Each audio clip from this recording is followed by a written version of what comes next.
Morning. Good morning. ఏం brother morning. వెళ్ళనే వెళ్దాం. అవును. బ్రదర్ వెళ్ళగానే ఆ అమ్మాయినే కలుస్తావా? అవును, నువ్వు వస్తున్నట్లు అమ్మాయికి ఉత్తరం రాసావా? ఉత్తరమే కాదురా, టెలిగ్రామ్ కూడా ఇచ్చాను.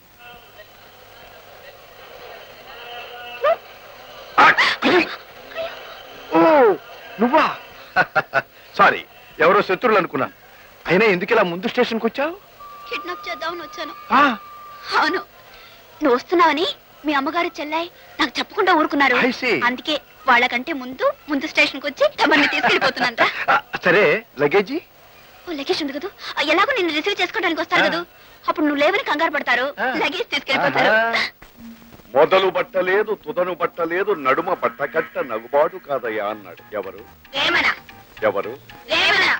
అసలు బట్టకట్టడమే తప్పు అన్నాడు. ఎవరు? ఆచార్య శంకరయ్య. అంటే నేను. మనిషి బట్టకట్టడం అనేది ఎప్పుడు ప్రారంభమైంది? మనిషిలో సిగ్గనేది ఉన్నది అని తెలిసిన తర్వాత. సిగ్గుందని ఎప్పుడు తెలిసింది? ఆడకి మగకి భేదం ఉంది అని తెలిసిన తర్వాత. What's the difference sir? The difference between you and me. I see. Sit down. నీకు మాకు తేడా ఉందని మేము అనుకోవడం లేదు. అదేనమ్మా రహస్యం. కూర్చో. మట్టి మట్టిలో కలుస్తుంది, గాలి గాలిలో కలుస్తుంది, నీరు నీటిలో కలుస్తుంది, మనిషి మనిషిలో కలుస్తాడు, ఆడ మగలో కలుస్తుంది, మగ ఆడలో కలుస్తుంది. అలా మనిషి మనిషి కలయికలోనే ఈ సృష్టి పుడుతుంది. సృష్టి రహస్యం అంటే ఏమిటి స్వామిజీ? ఇప్పుడు కాదమ్మా, రాత్రి ఒక్కొక్కరికి విడివిడిగా వివరంగా చెబుతాను. నమస్కారం స్వామీజీ. తమ ఆశ్రమంలో చేరాలని నలుగురు అవివాహిత స్త్రీలు ఉత్సాహపడుతుంటే తీసుకొచ్చాను. సంతృప్తిగా ఉన్నారు. అయితే శంకరయ్య వాళ్ళ పాస్పోర్ట్లు వీసాలు ఏర్పాటు చేసేమంటావా? చెయ్యాలిగా మరి. చెయ్యాలి. బయట పనులన్నీ నేనే చేసుకురావాలి. నువ్వు మాత్రం సముద్రంగాలు పేరుస్తూ నీడపట్టును కూర్చుని సుఖానికి సుఖం, డబ్బుకు డబ్బు కొట్టేస్తుంటావు. ఎందుకయ్యా ఏడుపు? దాంట్లో నీకు వాట ఉందిగా. ఉంది ఎంత ఇంత ఏ నుంచైనా పర్సంటేజ్ పెంచాల్సిందే. సరే, ఇంకో 10% పెంచు. 10%? గిట్టదు. 50-50. 50-50? సరే, అలాగే తీసుకో. వెళ్ళి. వెళ్తాను, రాత్రికి మళ్ళీ వస్తాను. ఎందుకు? మనం ఎగుమతి చేసే సరుకు నేను కూడా పరిశీలన చేయాలి కదా.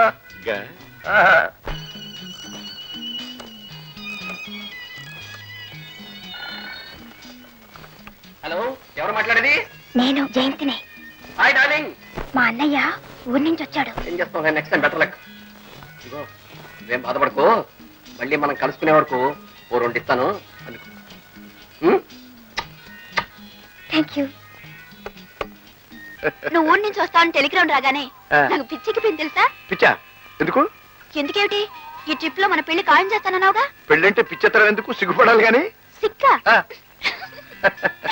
మన ఇద్దరి మధ్య సిగ్గెందుకు? ఏ సిగ్గులేదా? సిగ్గుపడితే ఇలా తిరుగుతానా? సరే, సిగ్గులేని ఆడదు ఆడదే కాదు.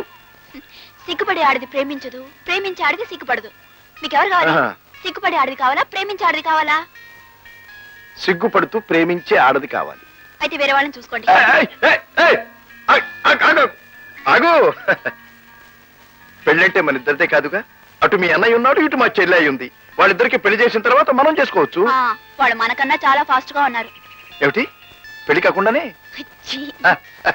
మీ చెల్లయ్య గారు ఒక అబ్బాయి గారిని ప్రేమిస్తున్నారు. చూడమ్మా, ప్రేమ అనేది మనసు మనసుల కలియికే గాని మనిషిని మనిషి బలవంతం చేసేది కాదమ్మా. నీ మనసు ఏమిటో చెప్పు. నీ ఇష్టం వచ్చిన వాళ్ళకే ఇచ్చి పెళ్లి చేస్తాను. అలాగేనండి, మీ ఇష్టం, నాకేం అభ్యంతరం లేదు. కాకపోతే ఒకటి, నేను మా నాన్నగారితో మాట్లాడలేను. ఒక్కసారి మీరు మా ఇంటికి వచ్చి ఆయనతో మాట్లాడండి. ఓకే. ఏమ్మా, అబ్బాయి ఏమంటున్నాడు? ఏమంటారు? అది కాదు, మిలిటరీ వాడు కదా, ఎప్పుడు ఏమంటాడు అని. ఏ మిలిటరీ వాడు మనుషులు కారా? కాదని కాదు, వాళ్లకు ప్రేమలు గిలిగింతలు ఉండవు. వాళ్ళేదో రాళ్ళు రప్పలు నువ్వే కదమ్మా అన్నావు. చెప్పోనా, ఆ మాట పట్టు కూర్చున్నారు. యుద్ధం విషయంలో ఆయన ఏం చేస్తారో తెలియదు కానీ ఆ విషయంలో మాత్రం మేజరే. మేజర్ మేజర్ అంటూ కూర్చుంటే ఎలాగమ్మా? ముహూర్తం పెట్టించుకోవాలిగా. అవును, నా సైడ్ నుంచి రమ్మంటావా, నీ సైడ్ నుంచి వస్తావా? అమ్మా, నా సైడ్ నుంచి వస్తా.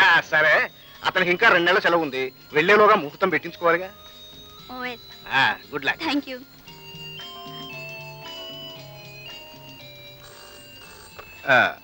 హలో. హీరో గారండి? ఏమిటి హీరోయిన్ గారు? ఏం లేదు, అచ్చేసి వదిలేసినట్టు పార్కులోను తోటల్లోనూ తిరగడమేనా? పెళ్లి ఏర్పాట్లు ఏదైనా చేస్తారా? పెళ్ళా? ఎవరికి? ఎవరికా?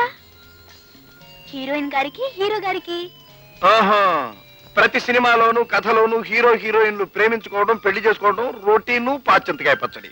కాబట్టి ఈ హీరో గారు వేరే హీరోయిన్ ని చూసుకుంటారు.